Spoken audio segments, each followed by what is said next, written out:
fiery horse with the speed of light, a cloud of dust, and a hearty hi-yo, Silver, the Lone Ranger.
With his faithful Indian companion Tonto, the daring and resourceful masked rider of the plains led the fight for law and order in the early western United States. Nowhere in the pages of history can one find a greater champion of justice. Return with us now to those thrilling days of yesteryear. From out of the past come the thundering hoofbeats of the great horse Silver. The Lone Ranger rides again. Come on, Silver! Let's go, big fellow! I'm Silver! Hoy!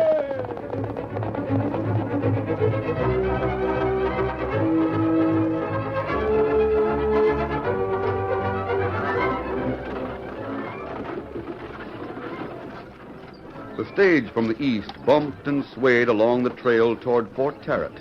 The trail followed the narrow Llano River, and as the stage moved westward, two of the occupants were mutually interested in watching the rapidly moving waters. One of them was a little girl, the other a small boy.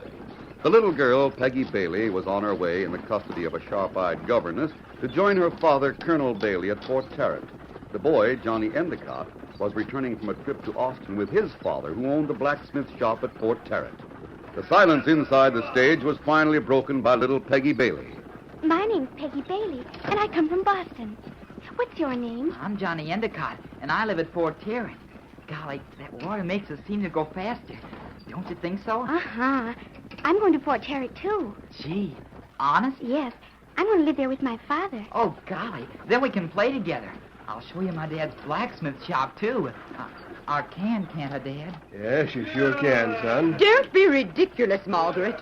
Your father will never allow you to go to a blacksmith shop. There's nothing wrong about a blacksmith shop, ma'am. Children find a lot there that's interesting. Margaret's father is Colonel Bailey, Commandant of Fort Tarrant. Oh, so little Peggy's the colonel's daughter, huh? Well, I know the colonel right well. Do all his horses for him. I'm sure you do, my good man. But Colonel Bailey isn't the type of gentleman who'd allow his daughter to run with the child of a blacksmith. What? Out here, ma'am, one man's as good as another. The colonel's right fond of my boy, Johnny. And I'm fond of you, Peggy. But I don't think I like it. Easy, son. Lady isn't used to the West yet. People are the same wherever one goes. I'm responsible for Margaret's upbringing, and I'm sure the colonel will see things my way. Oh, but Miss Stewart, why can't I have Johnny for a friend? I like him. My dear Margaret, the associations of childhood have a great effect upon your future life. I always make it a point to see that Now, listen, ma'am, I think you've said about enough. I don't get your connection with the Baileys. I'm Margaret's governess and a distant relative of her mother's. What's a governess, Dad? Oh, I reckon it's a highfalutin name for a nursemaid, son. Leastwise, that's how I figure. The very idea. How dare you say such a thing in front of these children? I have full responsibility for Margaret and for her education. From now on, Margaret, I forbid you to have anything to do with these... Careful, ma'am. these blacksmiths. Well, that suits us fine, ma'am.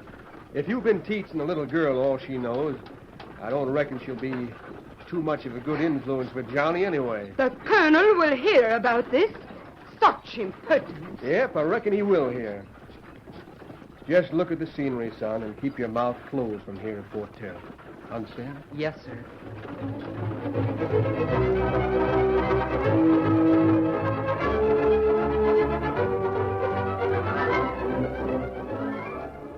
Later, when the stage arrived at Fort Tarrant, Tom Endicott took his son to their small cottage near the blacksmith shop. Miss Stewart and Peggy went to the colonel's home, where the governess was discussing the trip with the colonel. It was a dreadful trip, Colonel, dreadful. I never would have undertaken it if you hadn't been so insistent. I had a good time, Daddy. Oh, the trip was wonderful, honest. Quite a difference of opinion here, Miss Stewart. You seem to have stood the trip fairly well from all appearances. Colonel Bailey, this is absolutely no place for a sensitive and delicate child like Margaret. I hope you'll consider allowing us to return to Boston at the earliest opportunity. I appreciate all you've done for Peggy since her mother passed away. But if you feel this country's too much for you, Now, after all I have done, you're suggesting that you no longer need me. Is that it? Well, now, see here, I haven't said any such thing. You're a regular member of the family, you know that.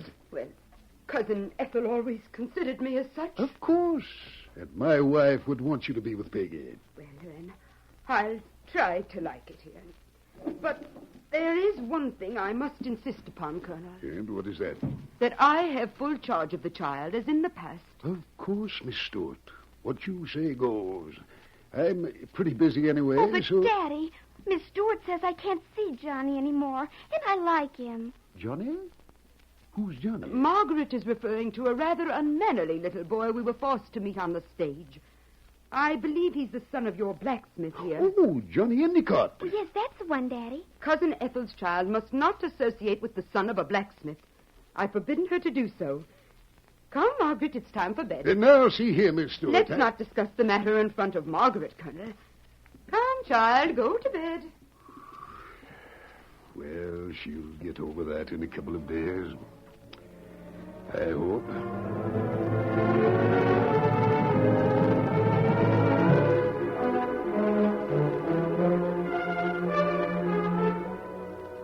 A few days later, Tonto, the Indian companion of the Lone Ranger, brought his horse Scout to the blacksmith shop to have a shoe fixed. Easy there, fella. Me see nice little girl playing near river with your boy. What? Confound it, I told Johnny to play by himself. There. That'll hold it. Oh, Johnny and girl seem to have plenty fun. Why you tell him not to play with her? Oh, it isn't that I mind. Peggy's a nice little girl. But the woman who takes care of her up at the colonel's house don't think the son of a blacksmith is fit company. Yeah, there'll be a ruckus when she finds out they are together. Oh, that's not good for a woman to say that. Blacksmith plenty important. Make axles, fix horseshoes, mend wagons. West need 'em plenty bad. Oh, I don't pay any mind to what she says. But the boy don't feel so good about it. Sticks in his craw a bit to hear things like that. Ah.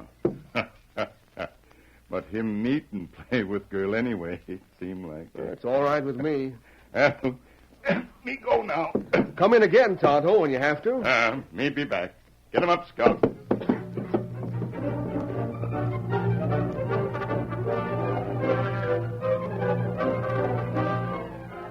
A short time later, in their camp in the hills, Tonto told the Lone Ranger about little Peggy and Johnny and what he had heard. I'm sure Colonel Bailey doesn't feel that way about it. He feels fortunate to have Tom Endicott in Fort Tarrant. The colonel likes and respects the blacksmith. That right. It woman who live at Colonel's house that not like blacksmith and his son. I've heard of the governess who came with the colonel's little daughter. She acts very snobbish around town, they say. Me not savvy that. Well, good many people, especially back east, have a false impression of their own worth, Tonto. Colonel Lee with many men for trip to Fort Lancaster. Him be wait 2 weeks, maybe. Strange. He should leave right now when the Indians are known to be restless. A small incident could start them on the warpath. That right.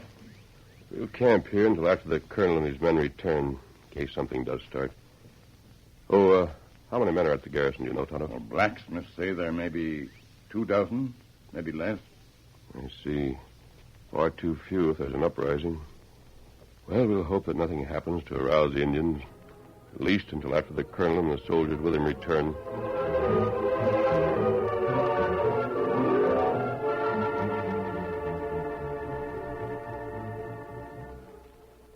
Two more days went by.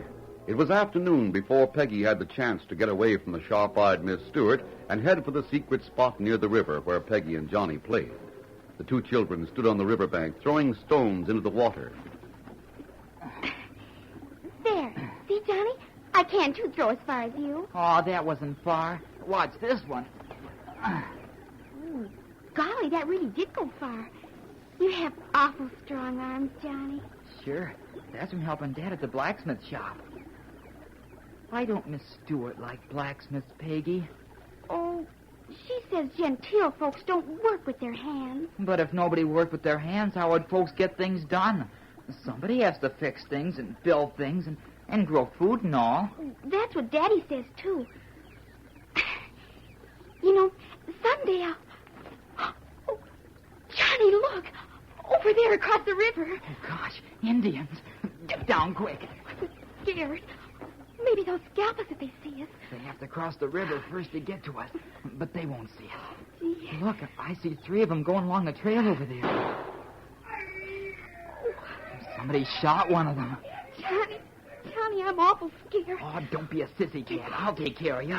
Come on, creep back into the brush.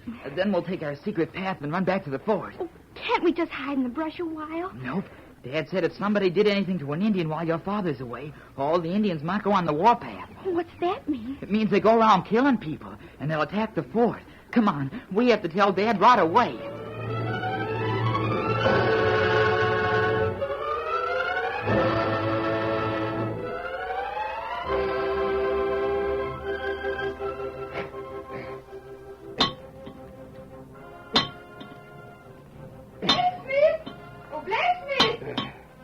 Oh, howdy, ma'am.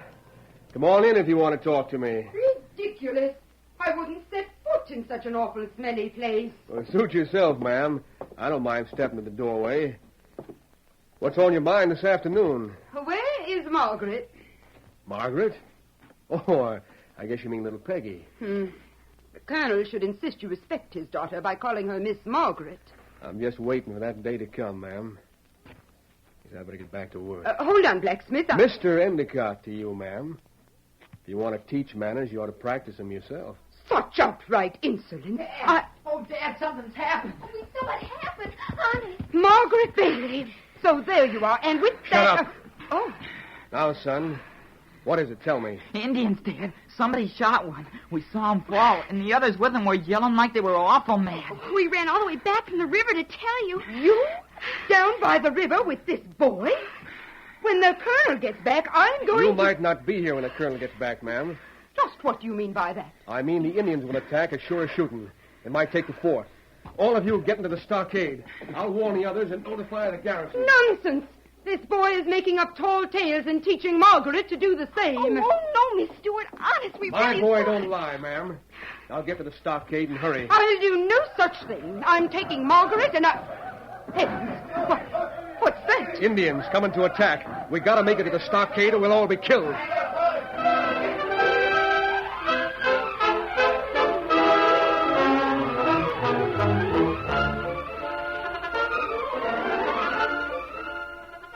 The curtain falls on the first act of our Lone Ranger story. Before the next exciting scenes, please permit us to pause for just a few moments.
to continue our story.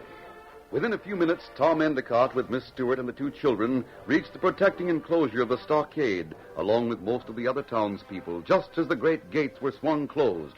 Meantime, Tonto rode into the Lone Ranger's camp with the news. Hold, Cap. Whoa. What's the trouble, Tonto? Kimatabi. Indians on warpath. Them attacking stockade at fort. Burn buildings outside stockade. Kill some people who not go inside. They were ready and waiting for something to set them off. Ride to Fort Lancaster, Tonto. Perhaps you'll meet Colonel Bailey and his troops coming back. Ah. If help isn't brought soon, the Indians have a good chance of taking the stockade. Hurry, get the troops here as fast as you can. Me get 'em. And what you do? I'm going to try to get through the stockade. Perhaps I can be of help there. Get going, Tonto. Get 'em up, Scout. Here's Silver. Big fella. One through there.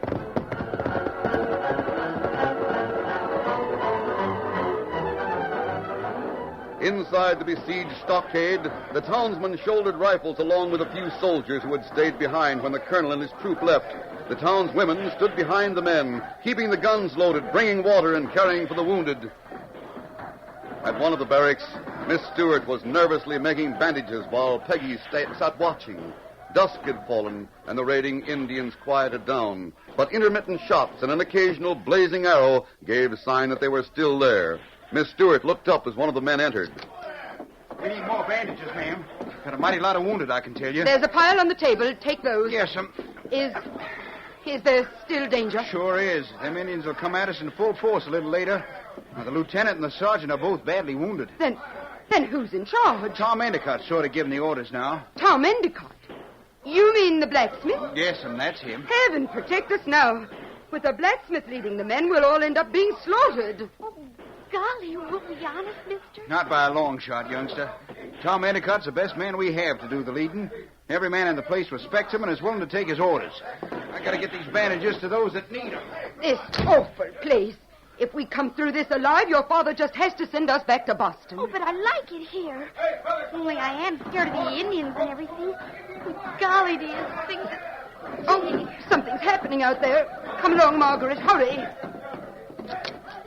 Look, everybody's running to the big gate. The Indians, they must be attacking there. Hey, Peggy, they're going to open the gate. Somebody's coming. Open the gates? Whoever told the men to do that? My dad, you see. Come, Margaret, we must stop them. Where is your father? I must talk to him. There he is, over by the gate. See? He'll have us all massacred. They must not open those gates except for the colonel and his troops. Don't open those gates. I forbid it in the name of Colonel Bailey. Shut up. What? All right, men, swing him open. And keep him covered as he rides in. Hurry now. Easy, steady, big fella. Now close him, quick. Swing the gates closed. Hurry, I'll help with that gate. Sure are glad to see you, mister. It's a good thing our men spotted you galloping this way. Say, you're hurt. It's all right. A bullet just nicked the top of my ear. I'm glad it's not serious. How do things look out there? Bad, Tom, very bad. The Indians must have been gathering for days. There are hundreds of them. Otto went to warn the colonel at Fort Lancaster. Who is this masked man? And why did you risk all our lives to open the gates for him? He's a friend of the colonel's, ma'am, and he risked his life to get here to us. From now on, he can give the orders. How about that, men? I never heard of such a thing. I demand to There's know... no time for discussion. Come, Tom. We'll make plans to ward off the big attack that's bound to come soon. We can't expect help until morning. Come along, Margaret. We'll go back to our quarters and get away from this confusion. Ah, the woman has courage, but it's not used right. She's a strange woman. The Indians are waiting until they're sure your forces here are weak, Tom. Have your men get the hats of all those who've been shot or wounded. What for? We'll take posts up on the platforms, put the hats on them, and lean them in spaces where the hats will show a little bit. In the moonlight, the Indians will think they're men. May help to hold off the attack until the colonel comes with help. All right, we'll get busy right away in your idea. And I sure hope it fools him for a while anyway.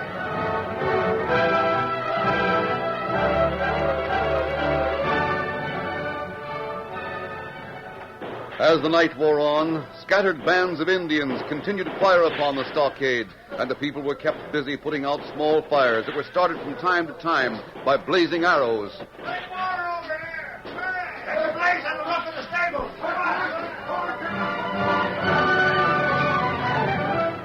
The Lone Ranger and Tom Endicott seemed to be everywhere at once, giving orders, helping fight fires, and helping beat off small sporadic attacks. A short time before dawn, the Lone Ranger spoke to Tom. The big attack will come at dawn, Tom.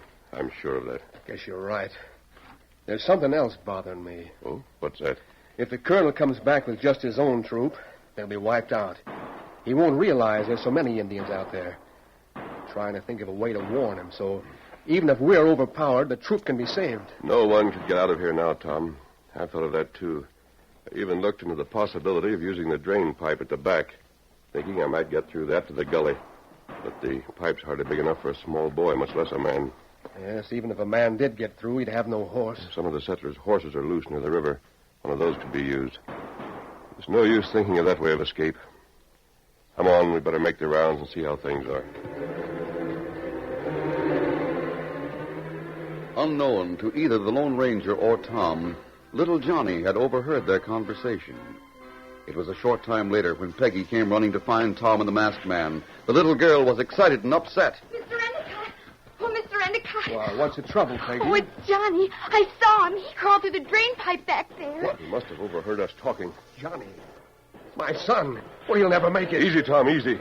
He's doing a very brave thing. He may get through. Well, I'm going up to the lookout platform. I've got to know if he gets through. I can see from there. Oh, wait, Tom. You'll be a perfect target up there. Come back. Hey, look at Tom Endicott. Going up the ladder to that lookout tower. Redskins will pick him off like a soldier. While the crowd watched, Tom Endicott went up the ladder and stepped out onto the platform of the tower which rose above the stockade. His figure stood out plainly for all to see. The Indians see Tom. Come down, Tom. Come down. Suddenly the crowd gasped as they saw Tom reel a moment, then fall. They got him. He's been shot. Look. He's crawling to the ladder. He's hurt bad, looks like. Out of my way. Hey, where you going? I'm going to get Tom. The crowd watched breathlessly as the masked man went up the ladder. They expected at any moment to see him fall with a bullet in him, but he went on until he reached Tom. He'll never get him down. They'll both be killed. Hey, the Indians see them. They won't have a chance. Protecting Tom with his own body, the Lone Ranger started down slowly, giving little heed to the bullets and arrows that flew around them both. Once his grip gave way as a bullet whined close. Then he recovered and continued downward until finally he reached ground and carefully placed the wounded blacksmith in waiting hands. By thunder, you made it. Look, the masked hombre got nicked in the hand. There's nothing. Don't worry about me. See to Tom. He's badly wounded. The women folks are about wore out. Nobody seems to know much about what to do with the wounded. We'll take Tom to the barracks for the others. He'll need special care. All right, I'll go with him. Perhaps I can be a... They're massing out front of the gates. This is the big attack. Everybody to his post.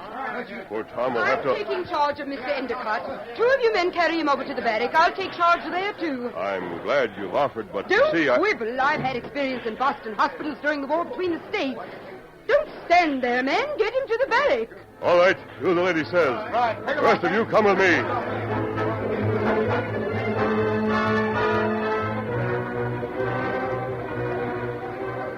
While the Lone Ranger and every available man went to defend the gates from the onslaught they knew was beginning, Miss Stewart followed the two men who carried Tom.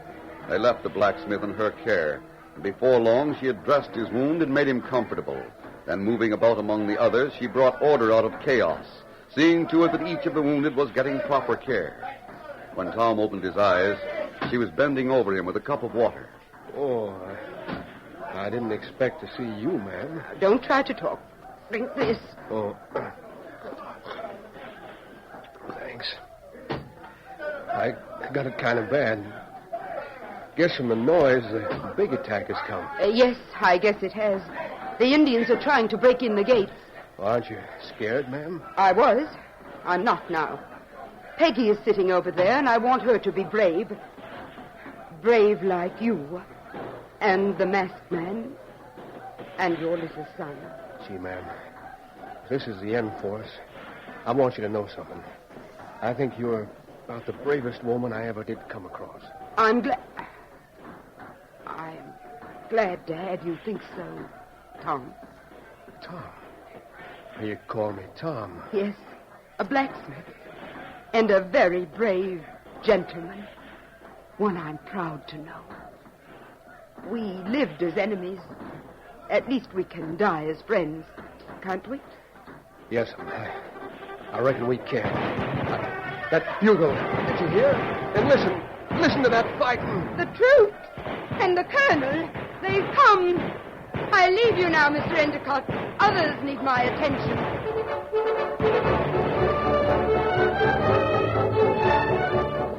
The colonel and his troops drove off the Indians after a terrific battle.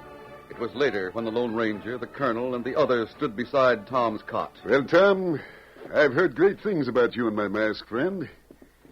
Here's your boy, safe and sound. Johnny, my boy. Sure, Dad. I got through all right, and the colonel had more troops with him. He was glad to know about there being so many Indians, though. This brave lad's warning saved the day for us. We planned our attack accordingly. Well, Peggy, I bet you're glad to have a little friend like Johnny. Oh, Daddy, I'm awful glad. Honest. I was hoping that lady would be different now. She's a brave one, too. But when she heard the troops were here to save us, she sort of changed again. Why don't you let Miss Stewart speak for herself, Tom? Here she comes. I heard what Tom said, and I refuse to have a blacksmith belittle me like that. Especially a blacksmith who is so brave and fine, and who is, I hope, my friend. Well, that sure takes a cake. Oh, Miss Stewart, then can I and play with Johnny and can we go to the blacksmith shop together? Peggy, Tom Endicott and his brave little son are going to have a hard time keeping either one of us from that blacksmith shop in the future. As I was telling the masked man, Oh, where is he? He's gone. Gone to help other folks in trouble, I guess. But all this time, no one's told me who he is. He did so much, and he, sort of made me understand so much. Oh, he's the Lone Ranger, Miss Stewart. Even I knew that. Johnny told me. Golly, he's so nice and so brave and everything. Yes, and so is another man I know.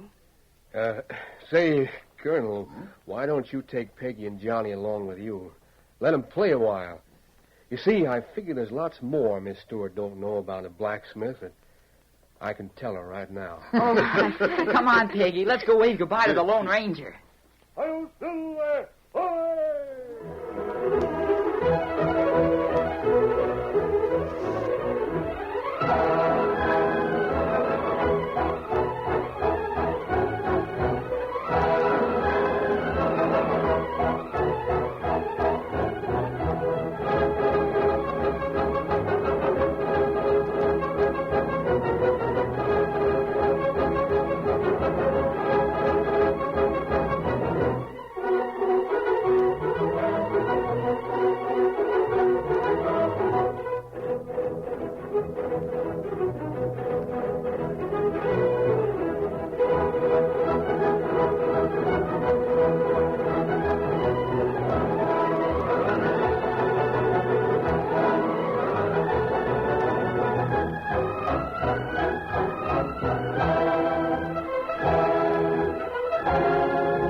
The story you have just heard is a copyrighted feature of the Lone Ranger Incorporated.